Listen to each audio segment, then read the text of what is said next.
మన పిల్లలు morning sir.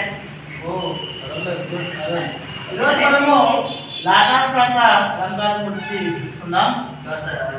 నిన్న సేకర్ ప్రాస అలంకారం గురించి తెలుసుకుందాం. ఈరోజు లాటార్ ప్రాస అలంకారం గురించి తెలుసుకుందాం. రైట్, రాస్తూ ఉంటే రాసుకోండి.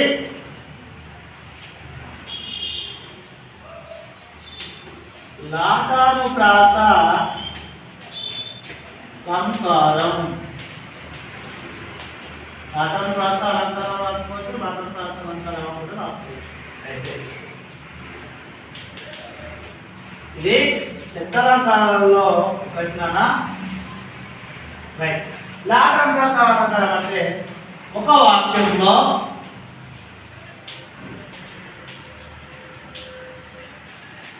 రెండు జంట పదాలు, రెండు జంట పదాలు వెంటనే వస్తాయి. వాటికి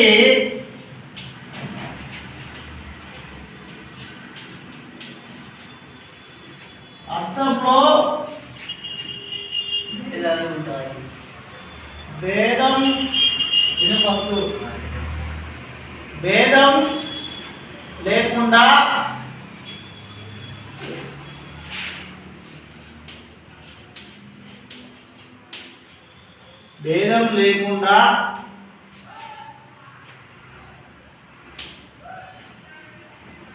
తాత్పర్యంలో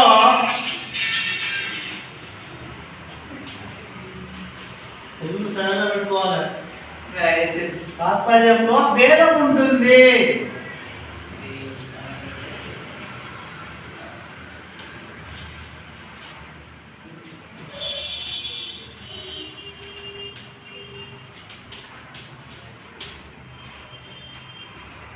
తాత్పర్యం అంటే ఏంటి రాహుల్? తాత్పర్యం అంటే ఏంటి? తాత్పర్యం అంటే భావం. భావం అంటే రెండు అర్థమైన రెండు జంట పదాలు వెంటనే వస్తాయి. వాటికి అర్థంలో భేదం ఉంటుంది, కానీ తాత్పర్యంలో మాత్రము భేదం ఉంటుందని దీని యొక్క అర్థము. ఓకేనా? రైట్, చూడండి. ఉదాహరణ,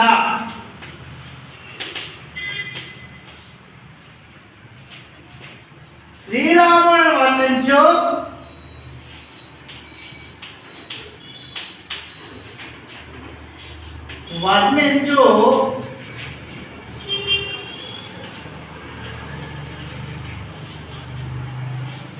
జిహ్వా జిహ్వా రాహుల్. జిహ్వా అంటే నాలుక. జిహ్వా అంటే నాలుక అని అర్థం. మళ్ళా జిహ్వా అంటే నాలుక అని అర్థం. అంటే రెండు ఒకటే, రెండు ఒకే అర్థాన్ని ఇచ్చినా కానీ భావం అనేది వేరే ఉంటుందట. చూడండి, శ్రీరాముని వర్ణించి జిహ్వ అంటే శ్రీరాముని దగ్గరికి వచ్చేటప్పుడు సాధారణమైన నాలుగుతో రావడం జరుగుతుంది. ఎప్పుడైతే ఆ దేవుడిని మనము పూజ చేస్తామో, దేవుడికి పూజ చేస్తామో, ఆ పూజ నాలుగుతోనే చేస్తాం. కాబట్టి అది పూజ మాటలు పలుకుతూ ఉంటే, దేవుడితో మాట్లాడుతూ ఉంటే మన నాలుక అనేది శ్రేష్టమైన నాలుకగా మారడం అనేది జరుగుతుంది. చూడండి, మొదటి దానికి సాధారణమైన నాలుక, రెండో దానికి శ్రేష్టమైన నాలుక అని అర్థం. చూడండి, పై వాక్యంలో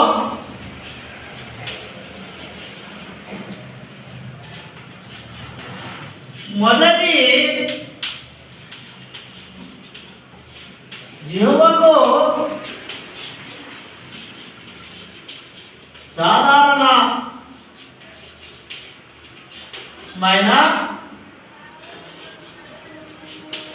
నాలుక అని అర్థం. రెండవ జిహ్వకు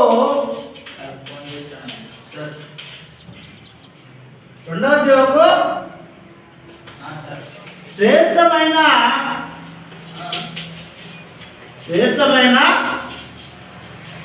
నాలుక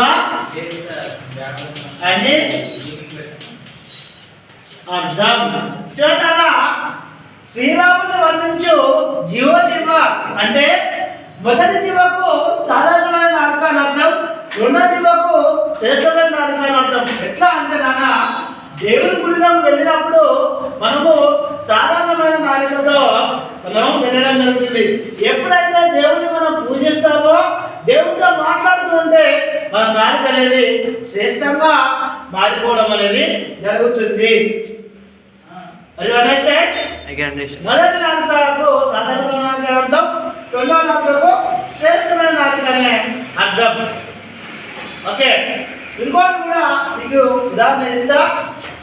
రెండవది కమలాక్షి నర్చించు కరములు కమలుడు. కమలాక్షి నర్చించు కరములు కరములు. ఇది మొదటి ఉదాహరణ నెంబర్ 1. ఉదాహరణకు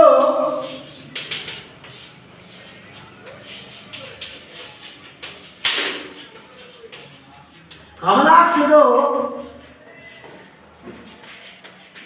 నర్చించు కరములు. కమలాక్షి నర్చించు కరములు కరములు.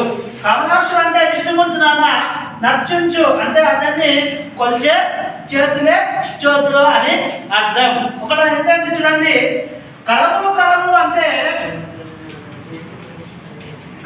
అంటే చేతులు నాన్న.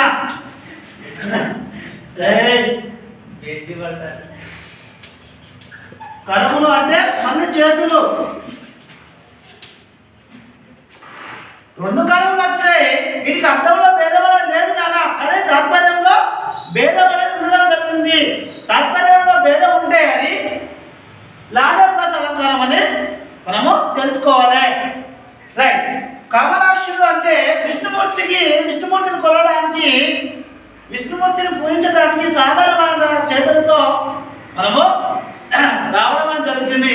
ఎప్పుడైతే దేవుడిని మనము చేతులెత్తి మనము దండం పెడతామో మన చేతులు అనేవి శ్రేష్టంగా మారిపోవడం అనేది జరుగుతుంది.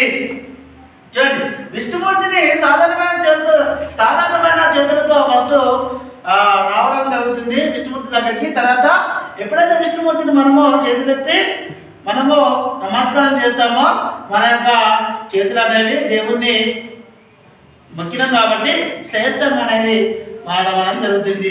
చూడండి, దీని యొక్క అర్థం ఏంటంటే మొదటి కడములకు సాధారణమైన కళలను అర్థం, రెండవ కడములకు శ్రేష్టమైన చేతులను అర్థం. ఇక్కడ రాసుకోవాలి పై వాక్యంలో మొదటి కడములకు సాధారణమైన చేతులను అర్థం, రెండవ కడములకు శ్రేష్టమైన చేతులను అర్థం. అంటే కమలాక్షుణ్ణి పూజించే చేతులే చేతులు, మిగతావి కావని అర్థం. అది అండర్స్టాండ్. దీని యొక్క భావం ఏంటంటే శ్రీరాముని వర్ణించు నాలుకే నాలుక, మిగతావి కావని అర్థం. అది అండర్స్టాండ్. ఇట్లా రాసుకోండి. దీనికి పై వాక్యంలో మొదటి కర్మలకు సాధారణమైన చేతులను అర్థం, రెండవ కర్మలకు శ్రేష్టమైన చేతులను అర్థం. అంటే కమలాక్షుని పూజించడం కోసము సాధారణమైన చేతులతో మనం రావడం జరుగుతుంది. ఎప్పుడైతే పూజ స్టార్ట్ చేస్తామో మన యొక్క చేతులు అనేవి శ్రేష్టంగా మారిపోవడం జరుగుతుంది. అంటే విష్ణుమూర్తిని కొలిచే చేతులు మిగతావి కాదని అర్థం. దీని యొక్క భావం నాన్న. అర్థం కాకుండా నన్ను అడగండి. అది ఓకే. థ్యాంక్ యూ నాన్న. రైట్, రాసుకోండి.